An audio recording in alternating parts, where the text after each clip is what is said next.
It's very important to know where you come from, hey? Yeah. It's very important because we have already lost touch with a lot of things as Africans. Yeah? There are a lot of things that we used to do, and there's a certain connection that we used to have with this world where we are in. Yeah. So it's very important. At least you can lose the language, you can lose whatever, but don't lose where you come from.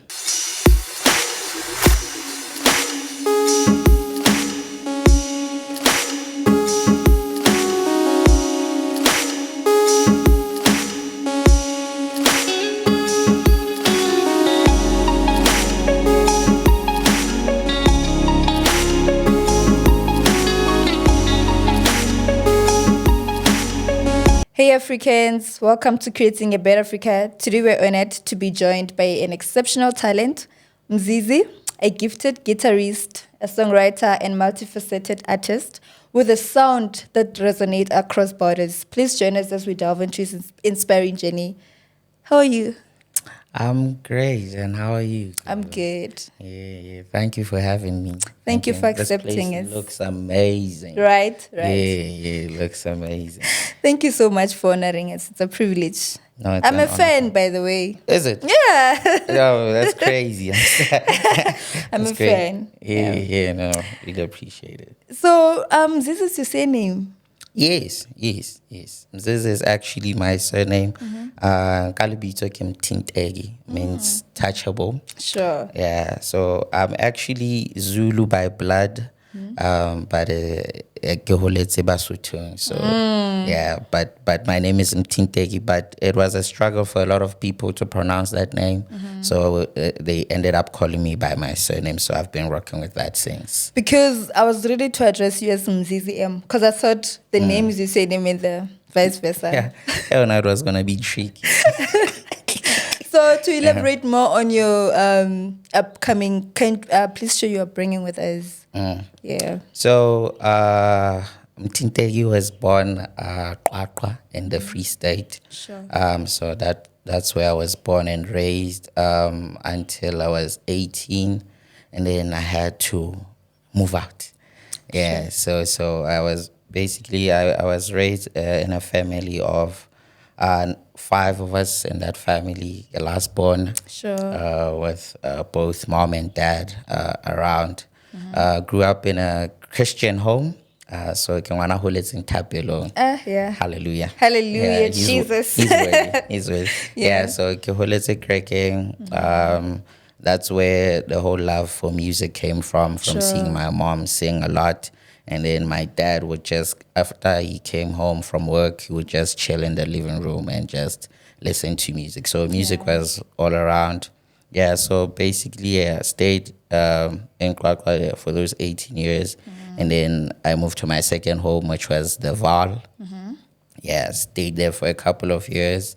And then since then, we're just maneuvering around this jungle. Yeah. So please take us through your transformative journey, like as a songwriter, guitarist, musician, and how did your passion for music evolve? That one is very interesting. Sure. Because I wasn't aware or I'm a songwriter for the longest time. Sure. Here's a funny story though, because I think it all came back, like I said, little 5, so I had a lot of sisters when I grew up. And Nebale really into Westlife. We remember that era of boy bands, Westlife, Blue, kind of was it In Sync or what? Yeah, so it was that era. So they would play Westlife a lot, and there was that's what a lyric book, right? Yeah. So there was a whole lyric book thing. Sure. Because it was a thing now, because you could tell, or it was a thing to know the lyrics. So I would memorize all of Westlife's songs. So I think practicing a little more, but for becoming a songwriter, I think I actually wrote my first song 2014 actually. Okay. It was 2014. It was a church event. We were performing there. So the night before, I don't know why, but I kind of wrote the song, and then I played it for my MD and was like, "This is actually a dope song. Sure. Don't you wanna perform it?" That was the it in tricky part. Sotho? Was it in Sotho? It was in Sotho. It was in Sotho. Okay, Funny enough, yeah, it was in Sotho, and then I did that, and then never wrote again until lockdown. Yeah. Yeah, so that was the whole thing, because the whole time I was mainly known as a guitarist because I've been playing guitar for a long time. Sure. I've been playing since 2007. We're still young. So I got it when I was still in primary.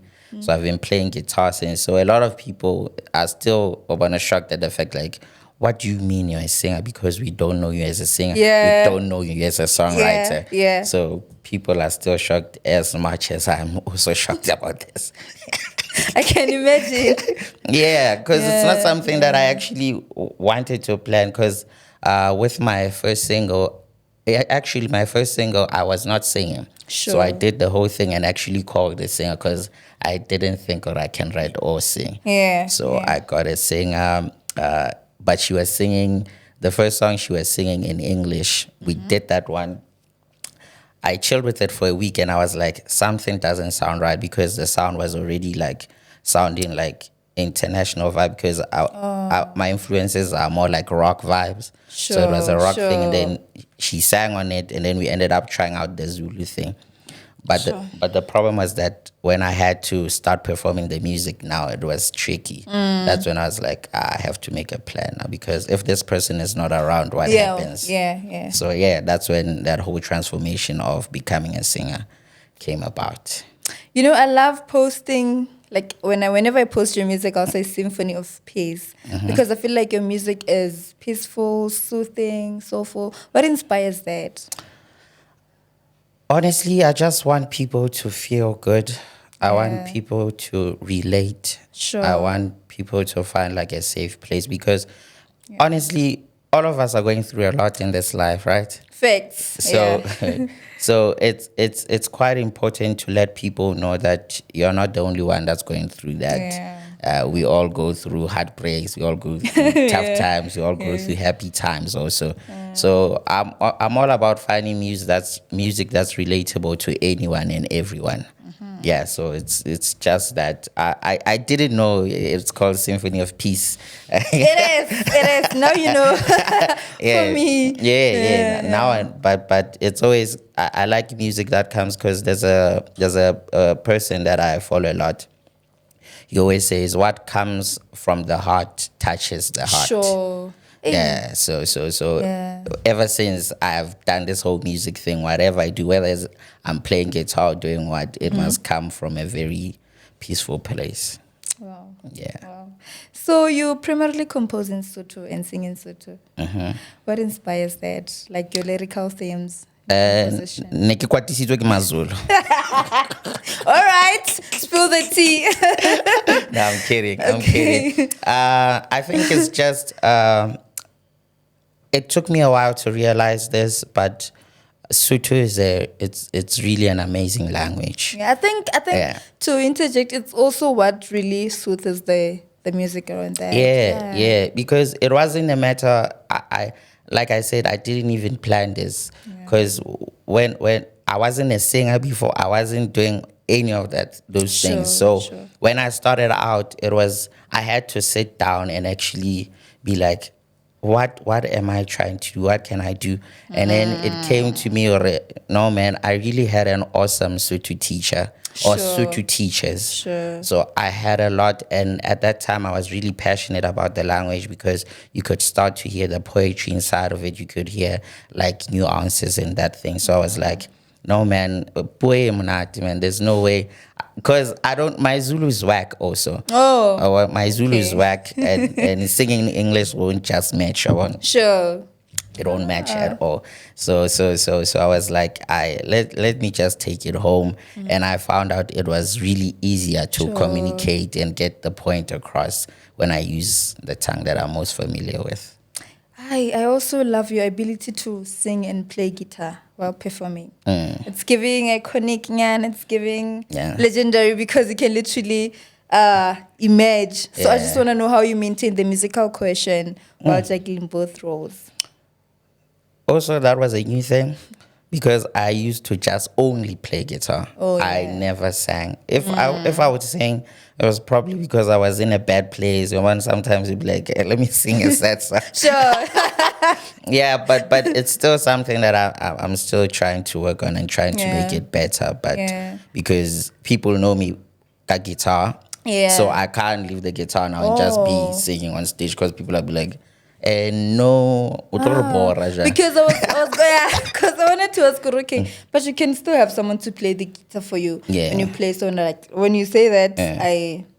Yeah, I understand. Yeah, I got to a point where I have to merge all of these people that I'm becoming, turn them to one person. So that Yeah. means I have to carry this thing with me everywhere I go.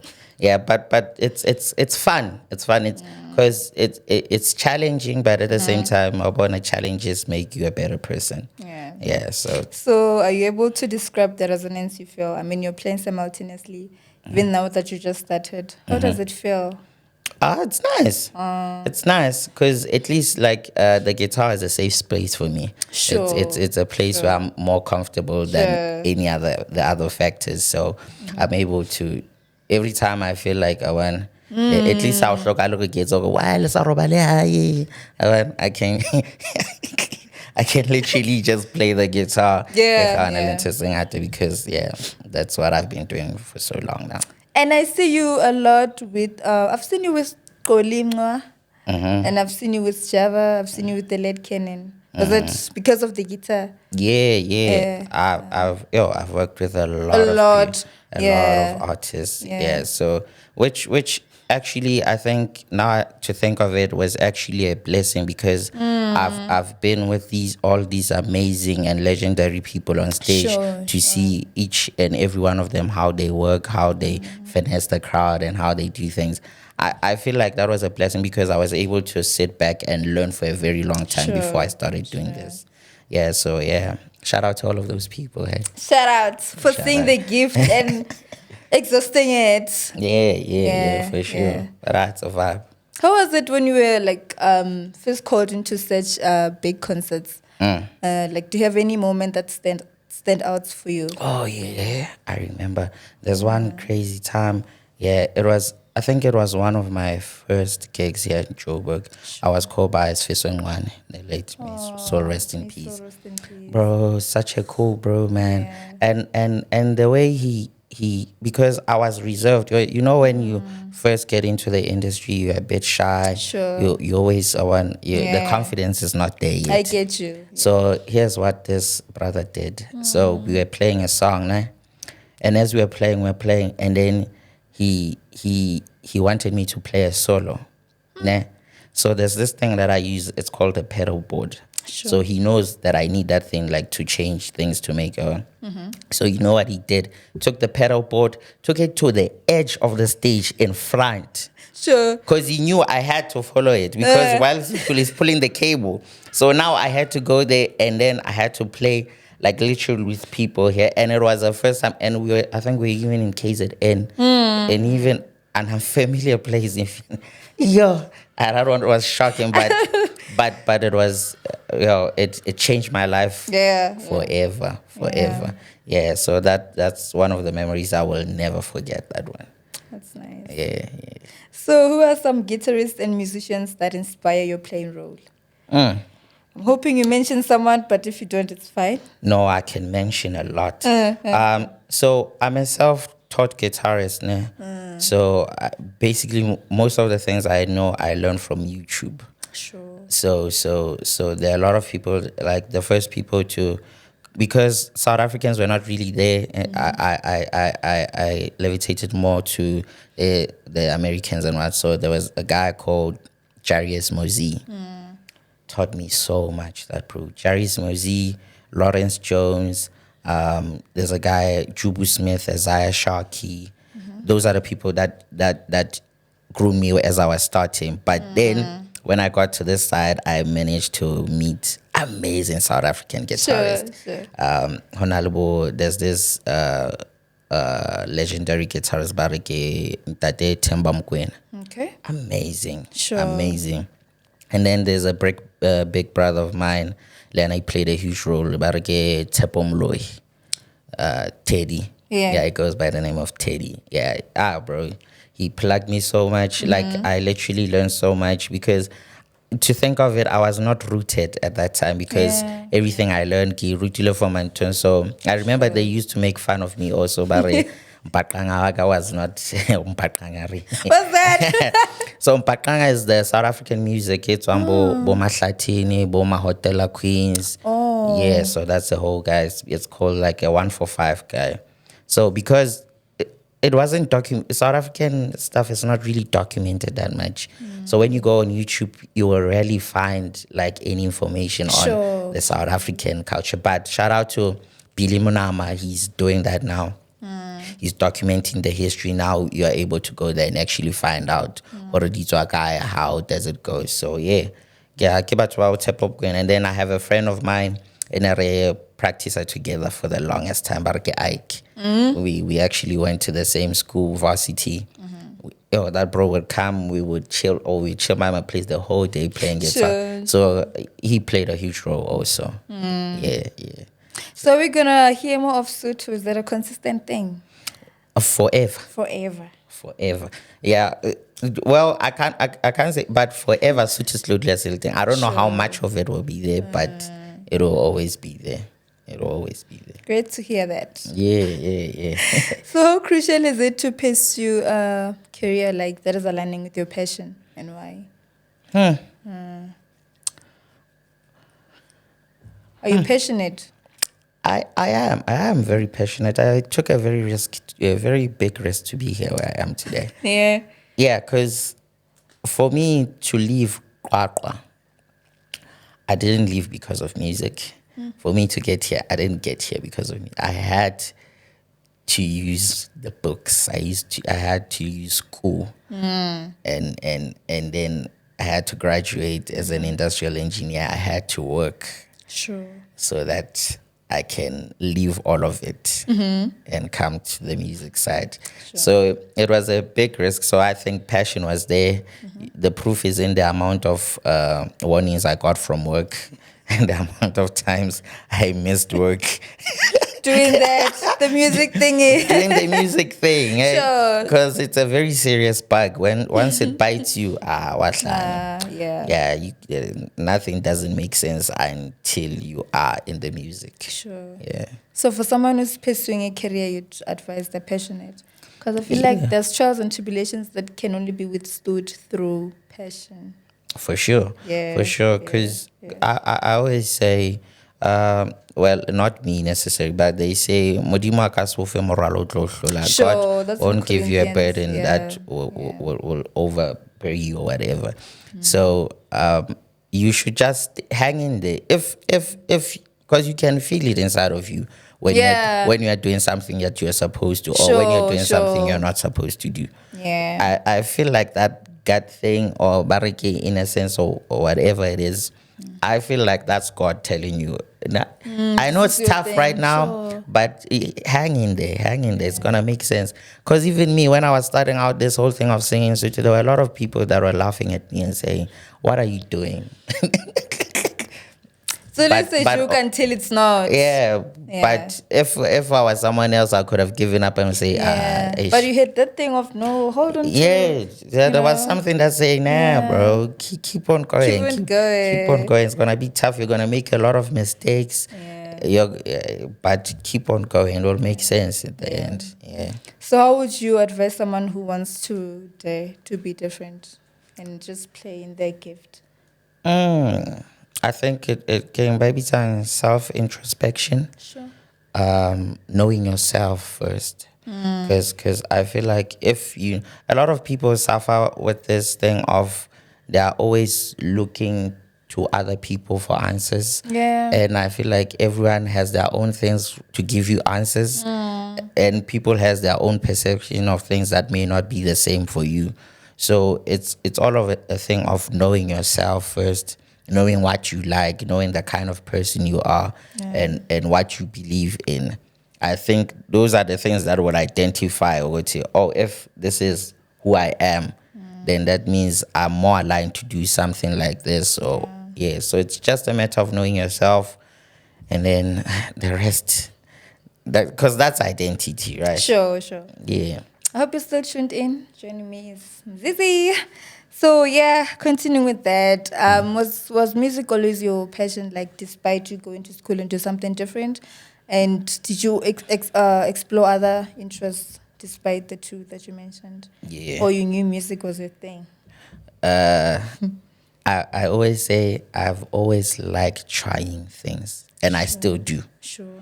I still do. That's why now I'm singing. I was never a singer. You were on. I was never a singer. I was never. Sure. There was a point where I was not even a guitarist. So I've always tried a lot of things. I've done sports. Broke my leg. I was like, nah, it's not for me. Sure. I did dancing. Was cool. Was fun. Was a dope era. I did acting, and I still want to do that also. See that one? I hear you. That one is so fun. But I've always been a person who's open to learning new skills or learning new things, because I feel like the more you search, is the more you're gonna find out about yourself. Sure. Because it's all a matter of the information you have as a person. The more information you seek around you is because you're not gonna do all of it. Some of it you're gonna do and see, okay, this one is not for me. But It's for exploring. but you're definitely gonna learn something from that. Sure. It definitely so. I've always been a person who tries out a lot of things. That's why I'm here where I am, is because I tried things and I continue to still try new things. I don't think it should end, because there are so many things you can do in this life, eh? Yeah. There's so many. So might as well try them out. Why not? Why not? So what do you wanna be? What do you wanna be remembered for? Me? What do I want to be remembered for? No, I don't know about being remembered, but all I want to do is to make sure when I leave this earth that I left something. Sure. That there's something, like to there's evidence that this person once existed. That's all I can do. In terms of letting people how I should be remembered, I don't think I have power over that, because people, a lot of people, know a lot of sides to me. Some people might think I'm a nice guy. Other people might think I'm horrible. So I don't think I have power over that. But my aim is to just leave things that I think are important for me. Funny thing is, you're saying like the song, but it's been playing in my mind. Usifele pilo hahole thata wena khanya. I think that's Khotso. The song. Oh, it's Khanya. Khanya, yeah. It's Khanya and Khotso. Yeah. Then the lyrics I'm quoting, it's Khanya. Right? Yes. Okay. And your highly anticipated EP is dropping soon. Katara, right? What are your thoughts? Please share your thoughts on the project. That's one of the most stressful projects I've ever done in my life. Why? Because it was a new environment. There were a lot of things I needed to learn. There were a lot of experiences I had to go through, and I had to learn patience. Yeah. But all of those things and all of those uphill things that I went through, I feel like those are the things that make that album so amazing. Sure. Because I love it so much. Yo, I don't even know what to say, but I love it so much. Like, I never expected that ever in my life I'll be able to create something like that. Sure. Yeah. Sure. Like even me too, it was a shocking point, because but all of that is because of the amazing people that I had on the project. Yeah, so shout out to all of them. There's a lot, but no, they made it very amazing. Let them smell their flowers while they can. Yeah. That's what I always say. All right, South Africa is blessed. We have a lot of talented and amazing people in this country. Eh? Sure. Amazing. Like amazing. Now, like I want, like the whole world. You see the whole world. Yeah, South Africa is there. Nah. Yeah. But are they discovered or still hidden gems, Nyana? No. There are well-known people, and there are people that are still to be discovered in the album. Oh. But all of them are amazing. Sure. Yeah. Sure. I get you. I can't wait to tap. Yeah. So, which track resonates with you most and why? There's In the project. on this project. Yeah, on the project. There's it's quite hard to choose. Yeah. Because like I said, all of them, I love them so Amazing, much. yeah, But there's one song that resonates with me very much in a special way because it's so different. Sure. I love things that are different so much. I love things when I listen to it and I don't even know what title to give it. Sure. I like things like it. There's a song I did with Sticks called Rejalo. Hey, and you and Sticks are killing us, eh? The combo. Hey, Kelvin. Hey. Wow. Yeah, so I know, shout out to Sticks. There's a song we did, Bitwa Rejaloto. Rejaloto. Very stressful. I had to Rejaloto. Yo. What jaifu weda? Sure. What jaifu weda? No, it's really amazing. Yeah. And also, like I said, the stress that came up with that music is also the thing of that song also took so long to come to life. It took so long, and there was so much drama in making that song. I remember when we were doing that song, in El Nakoteta load shedding, so load shedding was about to hit. Yeah. So we are still tracking vocals, and then power went off. So we had limited time to track vocals before the laptop died. Pressure is getting higher. So the speed I had to record the vocals, and to imagine it's a new song, you just wrote the song at that point, you have to sing it quickly before power leaves. Because it was a struggle to just get me and Sticks in one room. Because everyone has their own hustle, so you have to respect and be patient with that. Yeah. But it's a beautiful song. I love it so much. Yeah, but I think and believe everything that is turning out to be beautiful. If you can see the back of it, like behind the scenes, you'll see rhyme and. Yeah, it was supposed to be like that. Yeah. Diamonds are not made in a comfortable place. Sure. Yeah. So, utamelo be rafu before bahot. Tempted to ask you to sing, but as a collabo. Because wow. What message do you hope your music conveys to Africans? To be African, to remember that we are Africans before anything else. Sure. It's very important to know that. Because I feel like in this day and age, people are so consumed with the Western things so much that they forget who they are. Sure. And it's very important to know where you come from, hey? Yeah. It's very important because we have already lost touch with a lot of things as Africans. Yeah? There are a lot of things that we used to do, and there's a certain connection that we used to have with this world where we are in. Yeah. So it's very important. At least you can lose the language, you can lose whatever, but don't lose where you come from. Because you're going to have kids one day, and then they're going to ask you, where do they come from? And if you don't know where you come from, it's going to be tricky. Or it's like Google, and Google is going to tell you about who. Aha. So I think the one thing I just want is, as African, I would love us is to be proud about Africa. To embrace it. Yeah, to embrace it. Like I want to be proud, be comfortable like Sesotho saka. Yeah. I wanna and to be happy with it, and I don't have to translate. I want to get to a point where I don't have to translate. I really hate translating, eh? Do you? Yeah, I feel like the message gets lost in translation. Oh yeah, sure. It gets lost because some things you can't really you can't really translate. Like how karena khomo ha enyebo like wa fela. How do you translate it? Now wa rakana if you take it to English. Yeah. I'm like, what do you say? Yeah, so there are certain things. So if we are, because as long as you're African, you're supposed to understand what I'm saying. I'm supposed to Yeah. understand Zulu. I'm supposed to understand Tsonga. I'm supposed to understand Venda. Even if I can't speak it, I'm supposed to hear it. Sure. So that's an ideal Africa for me. We can have this conversation for the whole day. But wait, do you know Mandisi?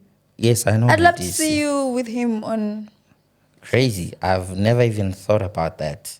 Mara. You think? You guys, there's something you're doing. Yeah, Mandis is amazing. Yeah. Because he's rooted. You can hear that Yes. person is rooted.